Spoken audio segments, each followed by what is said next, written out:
It's time, Fort Wayne. Your sports, your station. It's the Sports Rush with Brett Rump. Covering all the topics that hit a nerve here in the Summit City. Clark goes 11 yards, touchdown. Only on 1380 The Fan and 100.9 FM. Now here's your host, Brett Rump. The greatest, most interesting, most important person of all time. You are incredible. Older than white. Yeah, well, you're half right. What is this, amateur hour? This is going to be huge. I believe this is going to be our finest hour. Just when I think you said the stupidest thing ever, you keep talking. I think that's the worst I've ever heard. That boy ain't right. The simplest way to put it, I have problems. Welcome to the alleged show. Here I go again on my own. Going down the only road I've ever known. Like a drifter, I was born to walk alone. And I've made up my mind. Here we go. Time to take you home on a Thursday. It is the Sports Rush, your daily local sports fix 4 to 6. I am Brett Rump along with Adam Lundy, and we've got you connected on the Parkview Sports Medicine text line at 260-447-8500. What a show we've got lined up today. One of Fort Wayne's best. You see him on the Big Ten Network. Does a great job as a college basketball analyst, and he is great for the community. Really gives back in ways to help some underprivileged and those that anybody that wants to learn the game and play the game. Rapheal Davis is making the game available to them. He's done just an unbelievable job.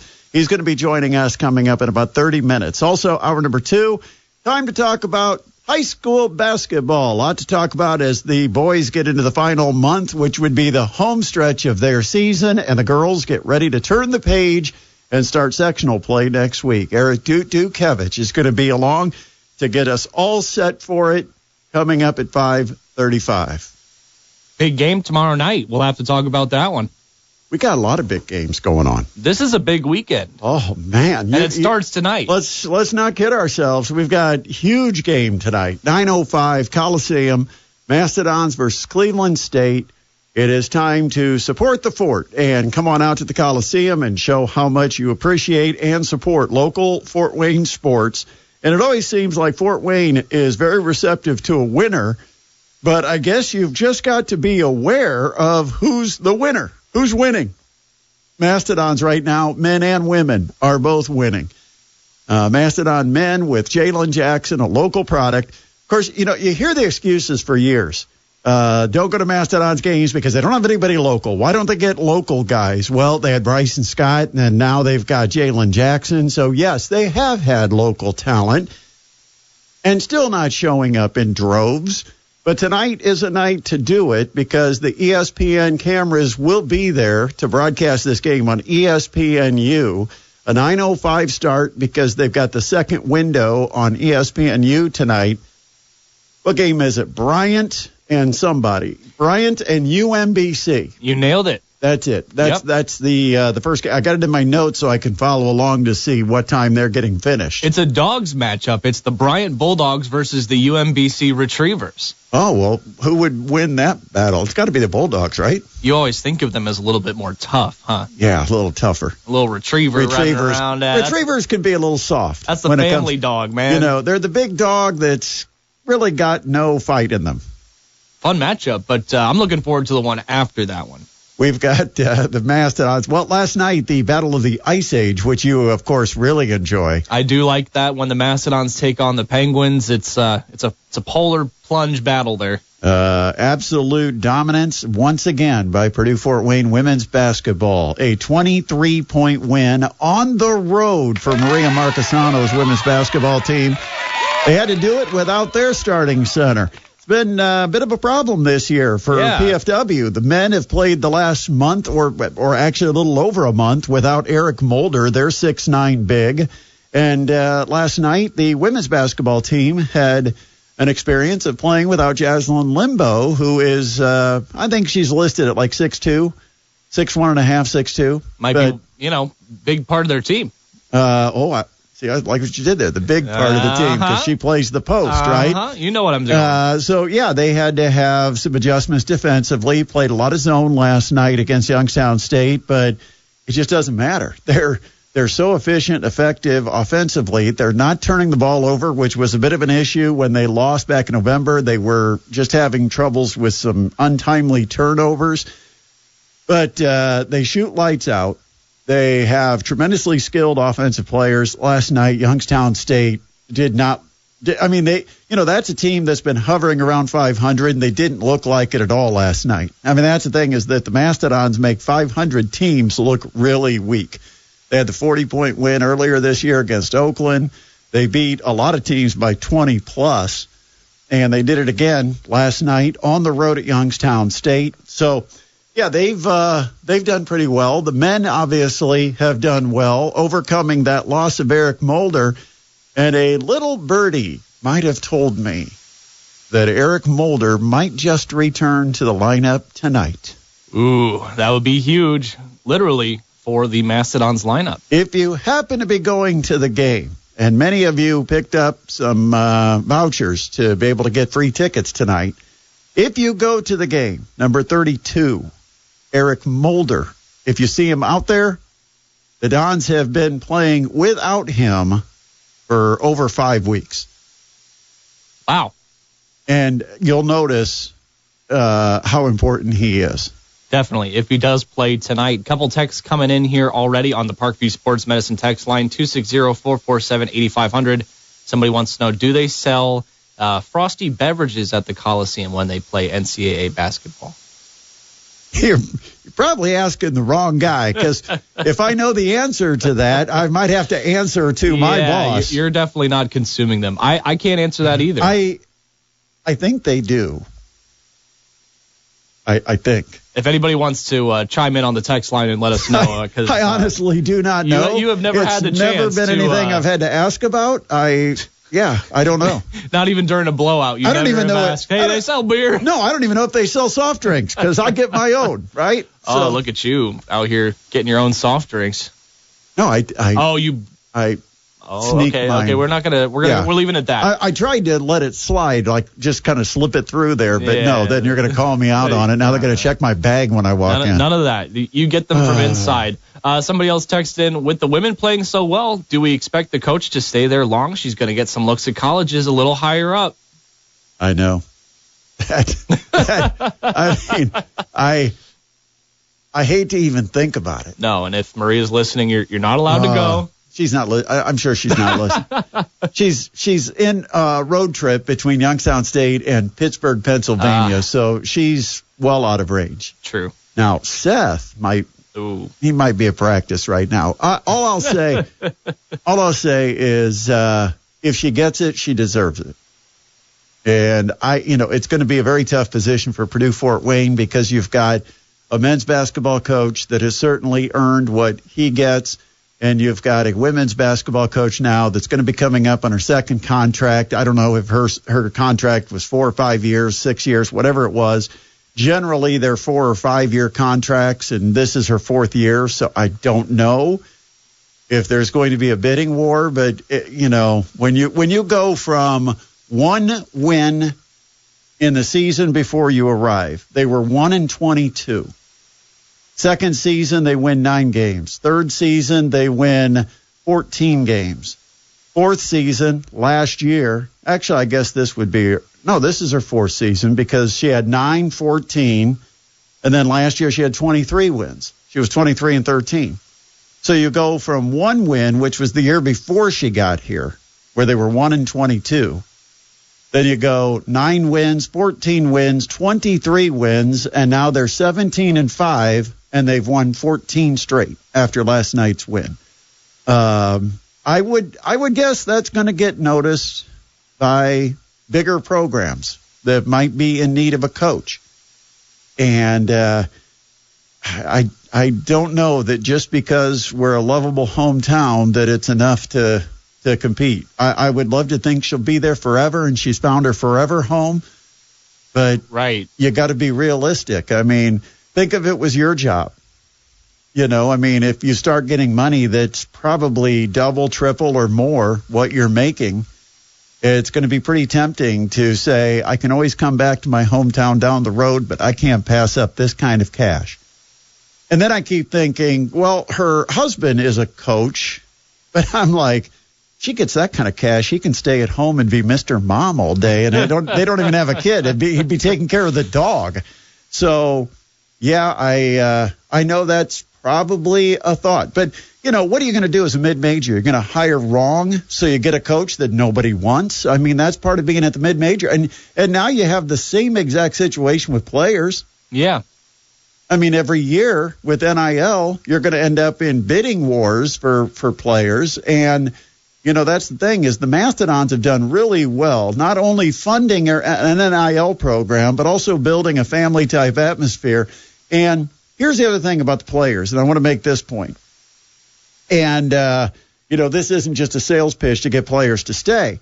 This is the reality that a lot of professional scouts, agents, etc., executives who are working with the NBA or maybe even from the European leagues, they advise that if you're a really good standout mid-major player, don't go spend your last season gambling it or risking it in a bigger program just to cash in for 1 year. And the reason they say that is you're going to get better reviews and teams will know more of what you do as a player if you're getting the ball more often. They can actually watch what you're able to do and produce and the type of stats you're putting up. And you don't want to go and then get buried by some other transfer and not get the minutes you need. Stay where you're at if you've got a good situation. And that, in fact, that was the advice they gave to John Conchar. You're in a position where you're playing the 1 through the 4, and, teams are able to see what you can do when it comes to rebounding. They're able to see what you can do when you've got the ball in your hand and you're distributing, what you can do when you're taking three-pointers, because they're seeing high volume of it. But if you go to a bigger program, that offense might not work as well for you, and so sometimes you're better off if you're in a good mid-major situation to continue doing what you're doing and putting up the big numbers at the mid-major level, because ultimately the professional leagues, they don't care that much what level you've played, as long as you've played. And they have a good idea of what they're getting when they either sign you or draft you. And that's why they recommend sometimes not going out and chasing the money. You know who did it? Peyton Sparks. Remember, from Ball State? Mm-hmm. Had that terrific sophomore year, then decided junior year he was cashing in. He was going to IU. He thought he was going to be able to take his game, 20 points per game, 10 rebounds, whatever he was doing at Ball State. I think he was the MAC Player of the Year, if I'm not mistaken. But he had those kind of numbers, and he went to Bloomington. And most people don't even know Peyton Sparks was on the roster a year ago. Got very little time on the floor. I think he only played when one of the bigs was hurt. And so he ended up back at Ball State, realizing he had made a mistake, and now he's back at Ball State this year. So, with players, you could say it's the same situation as what Maria Marchesano is probably going to find herself in. But with players, their decision maybe has another element to it, because they're already going to go to the next level. With coaches, this is their chance to go to that next level. For players, they're going regardless. So, you'll see. I would love to know what the magic words would be to tell Maria Marchesano, turn down the money. But it'd be stupid to even try to give that advice, right? I mean, yeah, no, I mean, you got to let people. Totally a personal decision, Yeah. and I can't blame her. From a professional development situation, when you start in coaching and you start at a D3 level and you work your way up to a D1 mid-major, then you get a chance to advance from there to your hometown D1 mid-major, which is a step up as far as mid-majors go. Plus, you get to be at home. Her mother was dealing with cancer, and so it got her a chance to be home and be close to her mother. Her mother's now passed. I don't know what the future will hold. So all I can say is enjoy the present and get to a Mastodons women's basketball game, get to a men's game tonight, Cleveland State at the Coliseum, 9:05. Hope to see you there. I will be there. Working solo tonight. Solo on one of the biggest games, but you got it, man. I got a color guy who got sick. What a time to get sick. Has to miss perhaps the biggest game of the year. That stinks. I know. Get well soon, Chris. All right, let's find out what's happening in the world of sports. We got to check in on today's top headlines with Adam Lundy. All right, thanks, Brett. Some WNBA news today. Former Iowa star guard Caitlin Clark will return to play in her college home, Carver Hawkeye Arena, in Iowa City on May 4th as the Indiana Fever will host a WNBA exhibition game there. The Fever will face the Brazilian national team at 6 o'clock p.m. Eastern Time. The school said that ticket and broadcast information will be released later. Wait. Now, we just talked about this. We said that they owe us. Pacer Sports and Entertainment owes us an exhibition game, and we said even jokingly we would go ahead and accept Caitlin. Maybe they're going to Iowa for an exhibition game because they're saving the regular season game for Fort Wayne. That might be it. I like that line of thinking. More WNBA news today. The chairman of the NHL's Nashville Predators and his wife want to bring the WNBA to Music City and have teamed up with a star-filled investor group that includes Candace Parker, Pro Football Hall of Fame quarterback Peyton Manning, and entertainers Tim McGraw and Faith Hill. The group submitted its bid to the WNBA today for a franchise that would start playing in 2028. The team would be named the Tennessee Summit in honor of the late Pat Summit. That's a good idea. And I mean, that's going to happen, right? It has to. I mean, why would they reject that? It's a great idea. You've got good, solid investors. You've got name recognition already. You got a market where you really don't have a team. Go for it. I say go for it, and I like the name, too. And it's a car ride for people out of Indianapolis that want to follow the team down. What is it, like 3.5, 4 hours? It could become Gamebridge South for Fever fans. Exactly. There you go. Unusual betting patterns surrounding the play of then Charlotte Hornets guard Terry Rozier in a game nearly 2 years ago are now under investigation by federal prosecutors, part of the same probe that led to the lifetime ban of Toronto Raptors player Jonte Porter, the NBA confirmed today. Rozier, who played for the Hornets at the time and now plays for the Miami Heat, has neither been charged with a crime nor has been accused of wrongdoing, but they are looking into it. And that's your top stories today, Brett. There we go. Rapheal Davis is going to be joining us coming up in about 15 minutes. It's the Sports Rush on 1380 The Fan and 100.9 FM. This is Maria Marcasano, head women's basketball coach at Purdue Fort Wayne, and you're listening to the Sports Rush with Brett Rump on 1380 The Fan and 100.9 FM. If she does go somewhere else, we're keeping the darn rejoin. We're not giving it up. That's ours, and we're keeping it. Coming up, Rapheal Davis joins us in about 10 minutes, talk Big Ten basketball. Can someone tell me what the heck is a helicopter doing flying in the path of an active runway at a busy airport? I'm perplexed by this, and I'm not trying to start a conspiracy theory. Look, somebody wants to make everything political. I'm just asking the obvious question. Why was a helicopter flying across an active runway? It's just, this is just a crazy, tragic event, and it's going to have a lot of questions that need to be answered. That shouldn't be a flight path that's ever approved. Is that, hey, you're going to be within a half a mile of an active runway, airfield, yeah. And even if you think you can see and avoid incoming planes, I'm sorry, it's nighttime. We don't want to mistake. You're running at the same altitude. And I'm not going as far as like, they turned their helicopter and it was a kamikaze mission. I'm not going to talk about that, but it does raise questions as to how a helicopter is flying right into the path of an airplane. I don't get it. Right. There's honestly no reason that something like this should have happened. There should have been so many protocols in place. There should have been so many warning signs. There's air traffic control. There's just so many questions that, like I said, it'll take a long time, but they'll need to be answered because this shouldn't have happened. Air traffic, even though if you're on a visual flight pattern where everything is visual, you're not running to you're not, don't have a flight plan, you don't have coordinates, you're just basically out there just, cruising along.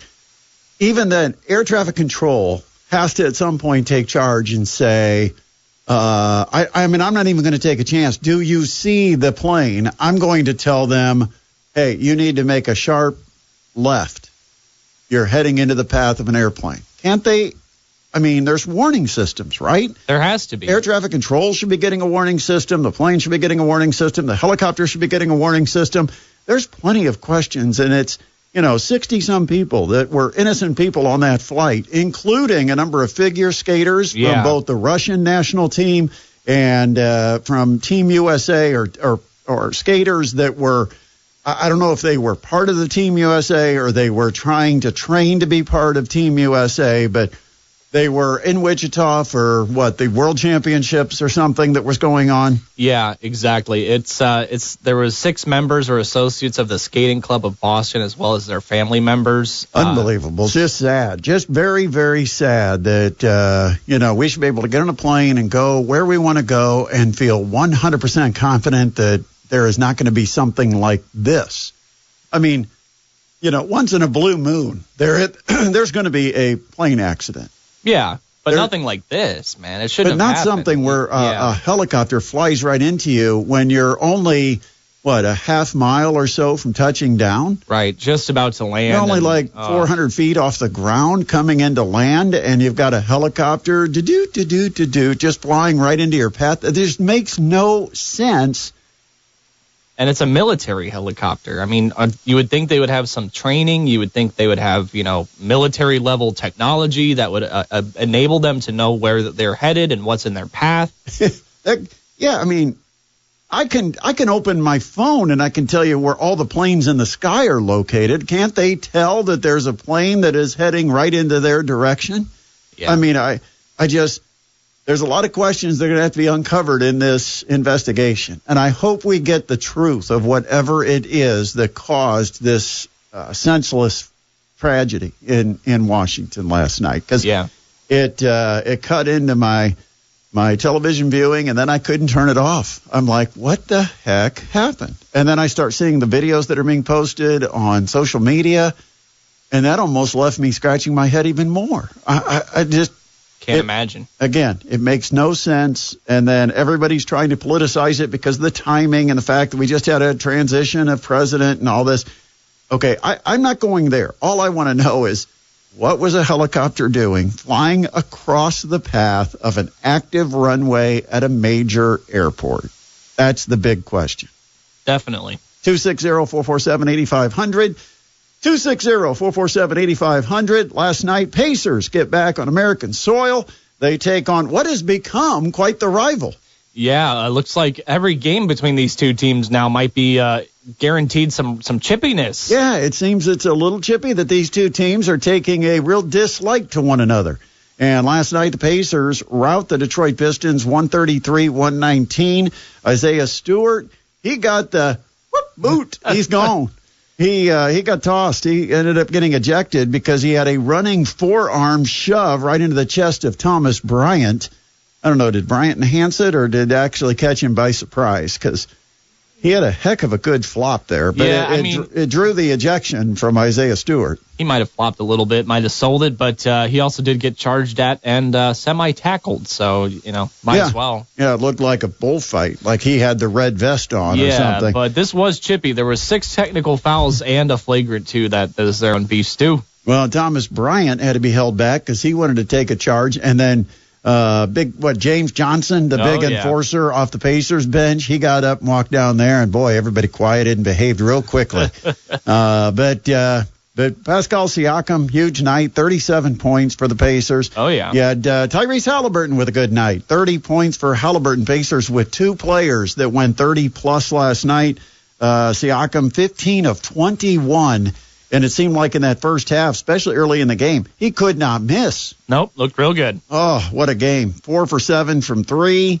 He ended up with 37 points, 6 rebounds, was a plus 32 in his 31 minutes on the court. Meanwhile, for Halliburton, he was 10 of 17 from the field, 4 of 9 from 3, and was a plus 15, scoring 30 points. And I guess we'll mention it. Miles Turner, 24 points. He was 4 for 6 from behind the arc. But where Turner really excelled was at the free throw line, where he had 10 of 12 and finished with 24 points and 7 rebounds. Is that good enough? That would be the over, I'm sure. Yeah, Turner had a little bit of fun on Twitter after the game. I don't know if you saw that, but the last time these two teams played each other, when things got chippy, Isaiah Stewart made a comment towards Miles Turner. You play with Legos, trying to basically say you're not tough. Don't act like this. Well, after last night's game, Miles Turner posted a picture of himself as Darth Vader made out of Legos, and his caption was, "You played yourself." Oh, my. Good stuff. So things are chippy. So we found there is a way to motivate Miles Turner to actually play. Make fun of his Legos. 24-7 last night with 3 assists for Miles Turner. All right, we got to take a break. We can't wait to get to the other side of this timeout because we get to talk to Rapheal Davis. A lot to talk about when it comes to the Big Ten, especially with the big game coming up tomorrow night between Indiana and Purdue. A former Boilermaker will join the show next here on the Sports Rush, 1380 The Fan and 100.9 FM. Coming up tonight, 9:05, Purdue-Fort Wayne versus Cleveland State from the Coliseum. We've got your coverage here at 1380 The Fan and 100.9 FM, starting with the pregame show at 8:45. Of course, tomorrow night, it is the rivalry game at Mackey Arena. It's the first of 2 this season between the Purdue Boilermakers and the Indiana Hoosiers to talk not only this game, but all things Big Ten from the Big Ten Network, and doing a fantastic job as a basketball analyst, Fort Wayne's own Rapheal Davis. How you doing today, Rapheal? I'm doing well, man. I appreciate you having me on. It's good to talk to you. Always great to talk to you. Always enjoy what you've got to say as far as your insights and analysis. And that's why I thought this would be a perfect time, because you've got the big game coming up tomorrow night, but you've got an Indiana squad where Mike Woodson's getting tons of criticism for a number of things. Indiana doesn't always show up to play. They seem to be a group of individuals, but are they really a team? Are they playing below their level of talent? And then, of course, the final seconds of the Maryland game when IU fans feel that Indiana wasted an opportunity. Your thoughts on the state of Mike Woodson? Is the criticism warranted? I think it's tough. I think you go back to that last home game against Maryland, where Mike Woodson doesn't miss that 1-and-1, that free throw. So you have opportunity to go up 4 on your home floor and pretty much steal the deal of the game, and players step up to the line and you miss the front end. So that's one misstep on the player. Then you think you get into the timeout. And Coach Woodson was very clear about this in his post-game interviews, that they talked about taking a foul. And what I mean by that is they were up by 2. So they were talking in the huddle, and they planned to, when they come out, to give a foul, to foul on purpose, in order to prevent Maryland from even getting a three-point attempt off. So they send Maryland to the free throw line, make it a free throw game. I mean, the players decided not to execute that. And then you go down on the other end, and out of a timeout, you draw up a play, and you have a plan for the ball to go somewhere, because as a coach, you see it some way, and your guy just panics and shoots a 3 in the corner. So I think a lot of Indiana's problems this season has come from the players. I guess the criticism, if I was to give it to Mike Woodson, to coach, it would be the recruitment of the players. But I'm not one of those guys that came into the season thinking that Indiana was the most talented team in the league. I mean, I thought that was kind of media-driven and whatnot. We put a lot on them. But I think the players got to take some ownership in all of this. I think the players got to look in the mirror and have some fight to them. And I give it to them as well. I can't look past the fact that Malik Renew missed some games and is injured and whatnot, playing hurt. So that means something when your best player goes down. He is the guy that returns to the team, the guy that kind of leads the charge in the locker room with the voice. And I'd be clear to say, I'd be remiss that when you're sitting on the sideline and you're not playing, your voice doesn't hit the same on the floor. So I think the players got to really figure this thing out. And I think that's what Indiana could, because the season's a long season. They still have a chance to get to the tournament. I just think they got to get going, because they have the opportunities, but it can get ugly before it gets better. You talked about that final defensive possession when Maryland hit the 3. How tough is that if a coach says, we've got a foul to give, we want a foul, and not necessarily pick a specific player? You, as a former player, who steps up? Who makes the foul? How do you know exactly who to foul and when to foul them? Oh, it's something that you work on in practice. I mean, we would work on special situations at the end of practice where maybe you're up 2, you're down 2, you're doing certain things. Maybe you need a 3. Maybe you needed 2. So 5 seconds left, 7 seconds left. So I think it was multiple times where they could have gave a foul. I mean, Jacoby Gillespie drove right into the middle of the lane and was able to get a pass off to Julian Reese. So that was 2 opportunities right there before Rodney Rice even got the basketball. So I just thought they just weren't locked in. I mean, you look at it, and then I don't want to put it all on Miles Rice, but Miles Rice makes a mistake on the defensive end, giving up the 3, being behind the play, and then Miles Rice comes down and panics and shoots the ball in the corner. I think sometimes we do put things on coaches, but sometimes the players got to take some ownership and things. But it is, if I was, like I said, the first thing on coach, it will be to the construction of the roster. I don't think when I looked at it to start the season, I didn't think it made a lot of sense when he went out and got in the portal. But, I mean, if it works for him, it works for him. And I still think they do have a chance to get this season going. And whether they win the Big Ten championship or not, they can still get into the tournament and make some noise and maybe make a run. You bring up another point with the roster construction, because we brought this up all the way last summer about you have Malik Renew, who basically is a stretch 5.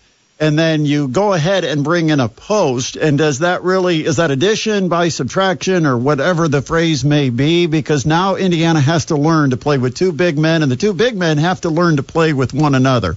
Is that one of the core issues with this roster construction? No, I want to say so. Because, I mean, you look at Purdue, Trey Kaufman-Renn and Caleb Furst, that's too big. I mean, you look at Maryland, Julian Reese and Derek Queen. You look at Michigan, Danny Wolf and Black Golden, both 7 foot. Wisconsin starts 2 7-footers and Nolan Winter and Steven Krause. So the league is big this year. I don't think that's the issue at all. I think the guard play is the issue. I think Miles Rice is not a point guard. Miles Rice is a guy that grew up playing point guard because he was short. And that makes sense to guys that kind of know ball in the sense of he's a natural 2 guard. He's just smaller in stature. So he should be a 2 guard able to go out there and just get buckets. He's not necessarily the table-setting computer point guard that you're used to in the Big Ten. So I thought that was something where I think they didn't see that situation fit, and I think Cannon Carlisle is the same. I think Cannon Carlisle is I'm familiar with Cannon Carlisle and Miles Rice because I lived in Atlanta for a while. So seeing those guys in high school, you get to see it. So Cannon Carlisle is a guy that just wants to get buckets. He wants to score the basketball at a high level. So when they start the season out, starting those 2 guys next to each other, I thought that would end up being tough. And they've changed the lineup since with Galloway and whatnot. So I think that got him off to the wrong foot, if I'm being honest. I thought Trey Galloway should have started the season as a starter just because that's your heart and soul of your team. He's your returner. He's a leader. He's a captain. He's your defensive guy, your glue guy. And I thought at the start of the season, they didn't have role definition wasn't defined. And now they're starting Trey. We've seen more of Luke Goody and whatnot, but I just thought the point guard play is lacking there. I think Mackenzie Mbako is a guy that he can play the 3, no doubt. He's a small forward at the next level. And the part of going to college is to prepare for the next level. And he just struggles to guard the 3 at times. Because in high school he played the 4. He's not that quick on the laterally, so that hurts him at times, perimeter defense. And then Malik Renew, he's not a stretch 5 because, like I said, he's preparing to play the next level. Malik Renew's a power forward. He just may be – I mean, you look at Trey Kaufman-Renn, it's the same. And I think Malik Renew may be even a better playmaker with the basketball. So I let's look at their guard play and then their depth of guard play off the bench. And I would say that's where I think they could have got a little bit more. Maybe a solid point guard and maybe a couple more just dead-eye shooters. When you, with your experience, and of course you've been in a lot of locker rooms, played a lot of basketball, how important is off-the-court chemistry? Do you have to have it to be productive on the court, or are there teams that just don't have clicks, or maybe they do have clicks, but they don't have that chemistry as a group, as a cohesive unit, maybe off the court, but they are still able to win? How important do you see that? I think it depends on how good your team is. It depends on how talented the guys are. Because I've been a part of Purdue's program for a long time, and I can remember the days of where E'Twaun Moore, he had his guys, Juwan Johnson, he had his guys, and then they were pretty close. But then Robbie Hummel, he had his guys, and although they weren't a clicked up unit, but you could tell which guys hung with each other off the floor. Mm-hmm. So I think it is, but I do think it matters. But that team also had all those guys I named are NBA guys, NBA draft picks. So when you have that talent level, sometimes it's about Jimmys and Joes, you know what I mean? But sometimes when you have a younger team, like I could go back to my junior year at Purdue, 2014, 2015, and we had 5 freshmen. And we had John Nakias, who came to the team after Halloween, which was missed the whole preseason pretty much. So I thought that group really needs to hang out off the court. You know what I mean? Because we didn't know each other. But when you got a team that's been around each other for a while, that's known each other, it works out how it works out. But when you're a new group, when you don't know each other's pressure points, I think that matters. Because one thing I always say is, as a captain, as a leader, I couldn't talk to A.J. Hammonds the same way I could have talked to Bryson Scott. Like you could yell at Bryson Scott. He could take it. He was a tough-minded dude. But there's some guys on the team where you yell at and they quit. You know what I mean? They just can't take it. They've never been yelled at in their life. So I think when you hang out with each other off the court, you're playing Uno or you're playing spades or something like that, you learn how competitive your teammates are. You learn kind of how far you can take it with them and things of that sort. And I think that stuff like that matters in the game. I can remember times where I used to try to get Coach P.J. Thompson, who's now assistant coach at Purdue, on staff running the offense. There's times off the court I wanted to get him to fight me, just because I wanted to make sure that if somebody went to that level in the game, that he was going to bring it back to him, man. It all worked out in the end.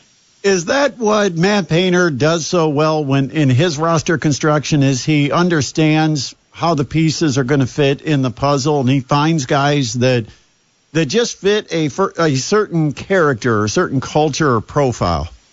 I mean, yeah, because like we were talking about Coach Wilson earlier, it took Payne a while for that. And I was on campus during it. You know what I mean? We lost in the CBI my freshman year. We finished dead last in the Big Ten my sophomore year. And I can remember Payne telling me he missed in recruiting a couple years.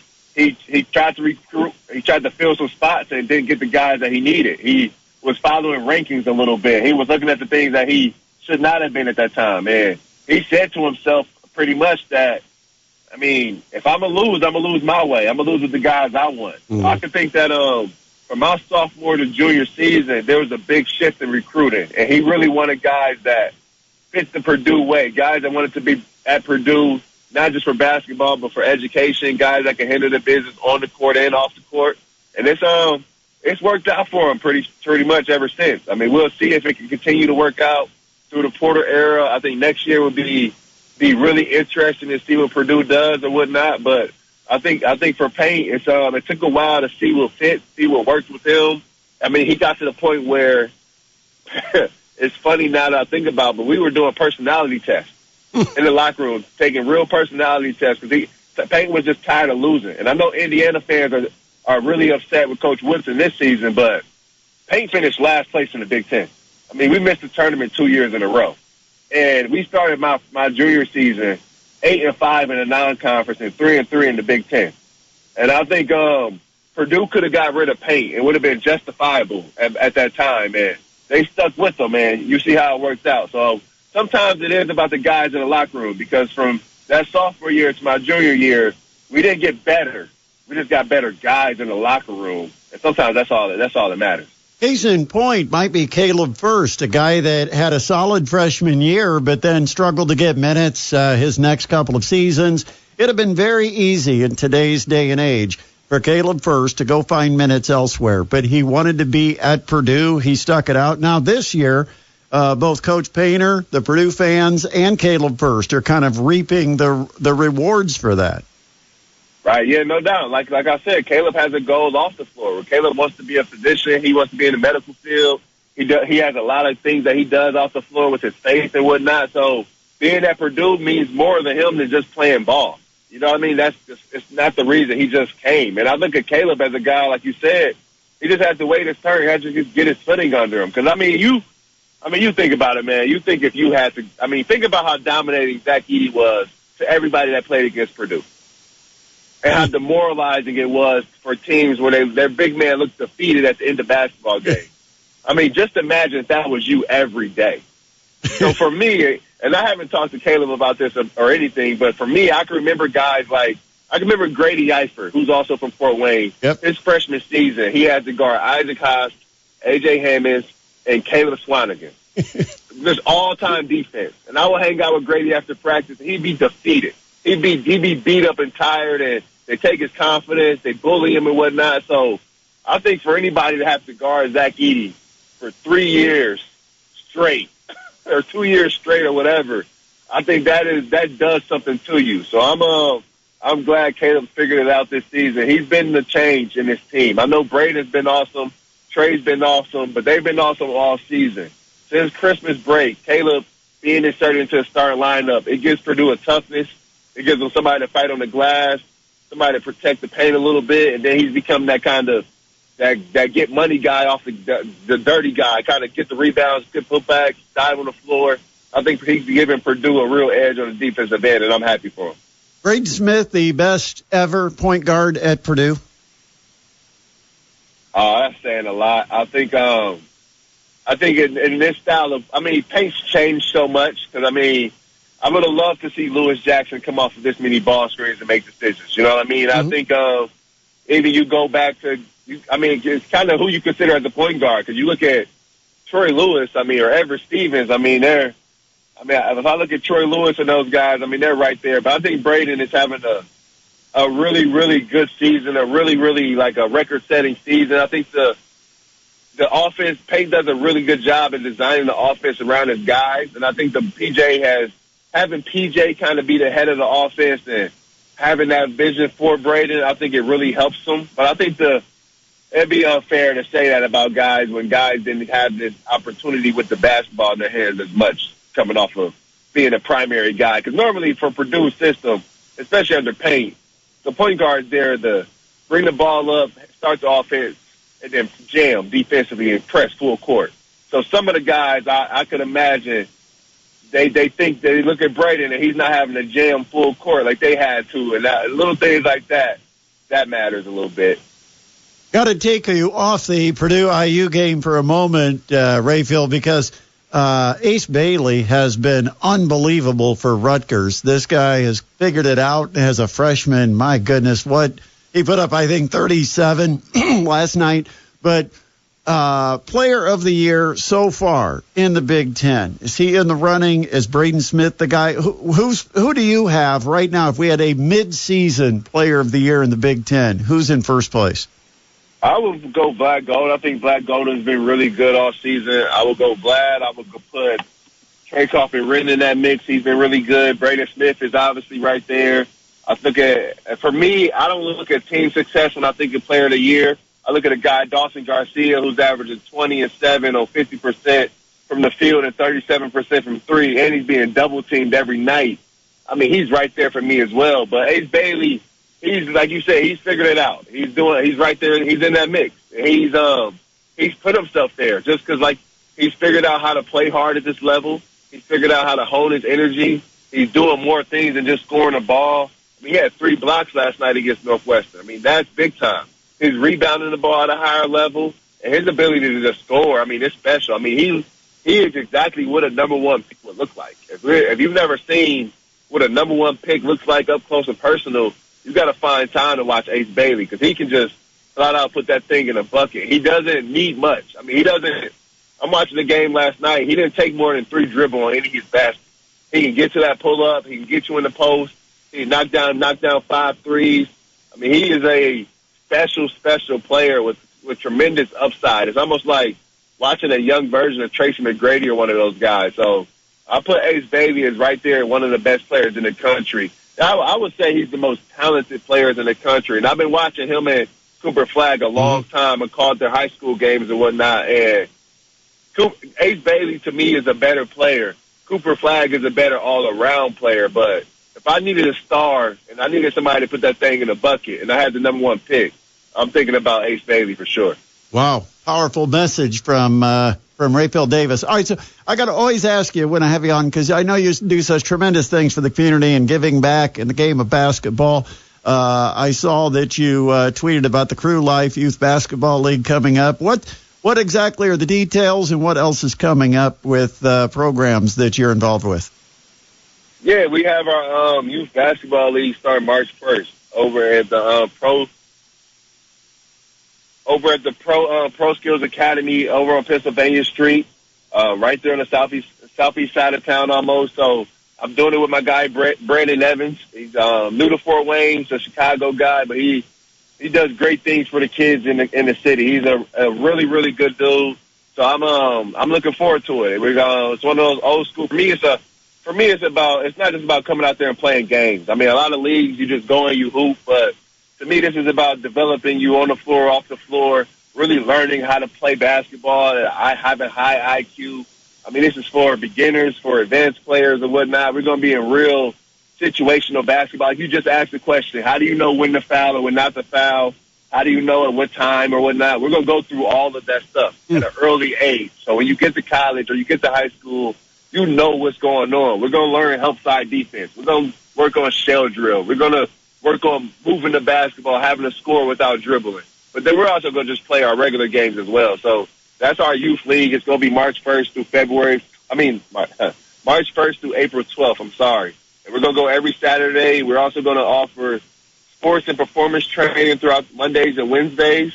And that's all on the website. You can go to crewlifebasketball.com. RaphealDavisBasketball.com or you can follow the link on my Twitter and all of that good stuff. And then from there also, it is a fee on it. The fee is for me and also if you need some help, you need scholarship or you need financial assistance, we have that available. And then from the league, we have our spring break camp. The week Fort Wayne Community Schools, they're out of spring break. We go to camp Monday through Wednesday. We'll have that. We'll have our spring break college trip that we'll take, hopefully to Michigan State this spring. So we have some fun things looking out on the horizon. And we're also headed to Notre Dame this spring as well. So it's going to be a fun spring with the kids. I always say crew life and work with kids and having our camps and having our basketball leagues and our backpack drives and all that good stuff. That's my career. That's my job. Being on the Big Ten Network, that's my hobby. Well, I can tell you this, much respect to you for what you do with these programs because, I think that's always been something missing with the youth is you get talented players and coaches often don't want to get in the way, so they don't really teach. They just let this guy go out and shine, and the coach looks good because he wins some games. And I love the approach you take where there's more to basketball than just putting the ball through the hoop. And you teach a lot of those life lessons on building character and building, the game mentally. So really appreciate you. And you make the game available, too, to those that maybe don't have those resources. So big thanks to you for what you do in the community, Rapheal, and I always enjoy having you on. Appreciate it so much. Oh, yeah, no problem. If you want information on our league, like I said, you can go to RaphealDavisBasketball.com or you go to ProStandardBasketball.com or Pro Standard Basketball Academy, and you can learn more about what we're doing. Because like you said, like when I was coming up on the south side of town, McMillan Park, the Southeast Y, the Old Fort Y, we had guys that really taught us how to play ball. We had guys that really spent time learning us. And you had a run where you had Ashante Jones, you had Justin Jordan, you had Deshaun Thomas, you had to Keon Brooks and Malik Williams. And I think that Fort Wayne can get back to that part as long as we teach the youth at a young age. I appreciate you having me on. Be awesome. Thanks, Rapheal. Appreciate it. That's Rapheal Davis from the Big Ten Network and from the Pro Standard Basketball Academy. Of course, for information, like he said, Rapheal Davis basketball camps or at ProStandardBball.com. And that will get you the information for your kids if you'd be interested. Great stuff. Always good talking to Rapheal. Always fun to get his insights. We'll take a break. Next hour, we've got Eric Dututkevich will be joining us coming up at about 5:35. It's a Sports Rush taking you home on a Thursday on 1380 The Fan and 100.9 FM.